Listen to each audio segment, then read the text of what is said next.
Welcome to the documentary of the Brookhaven War. This war had tons of bloodshed and the soldiers are still remembered today. Get ready, soldiers. The leader of the defenders of Brookhaven was very valiant and his army was full of courage.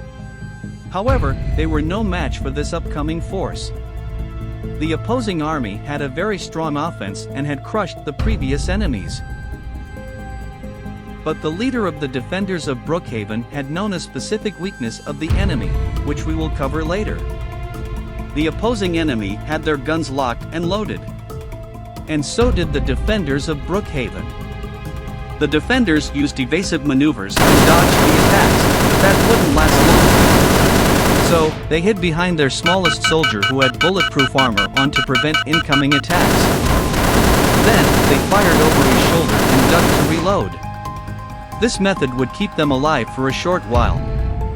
Eventually, they started to run out of ammo and had to retreat, or they would be in danger. The leader assured his comrade to keep fighting if he wanted to live. In the meantime, he reached out to the defender's arsenal of tanks and requested some. The leader's comrade ran out of ammo and a bullet grazed his rib. The leader panicked, not knowing what to do. They abandoned the battlefield and left the little soldier behind, him still getting shot by bullets. The lone soldier realized that he still had a whole magazine left and had not been firing. So, he locked and loaded. Meanwhile, the leader of the defenders had patched up his comrade, and he was ready for battle. The little soldier opened fire. The battle continued on for hours on end, and the tanks hadn't arrived yet.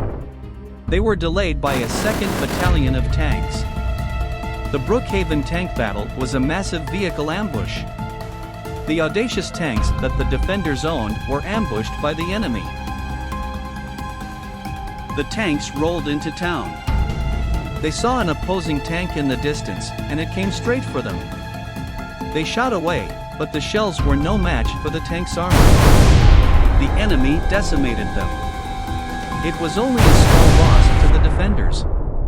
They were bringing heavy tanks with high explosive shells that can obliterate any tank. But the downside is that it has weak armor. The heavy tanks showed up. Two heavy tanks ganged up on an enemy tank. What they didn't know was that they were about to be ambushed. The enemy tank shot the back of the heavy tank, which is where the fuselage tank is. The tank burst into flames. The other tank would see its fate soon. The heavy tanks were devastated. But the defenders didn't know that the enemy was just clearing a path for the napalm trucks. The napalm trucks came in and started spraying napalm everywhere. They ignited the napalm and ran. The defenders knew it had to come down to the enemy's retreat. The napalm trucks wreaked havoc and sprayed the whole town. It was the defenders' chance to strike. The leader and his comrade prepared a missile heading for the opposing enemy's leader's tank. It would destroy the napalm trucks in the process. They didn't know the damage it would cause, but all they could do was wait. The war ended with a brutal impact on the enemy. Many people volunteered to repair Brookhaven to make it a better place.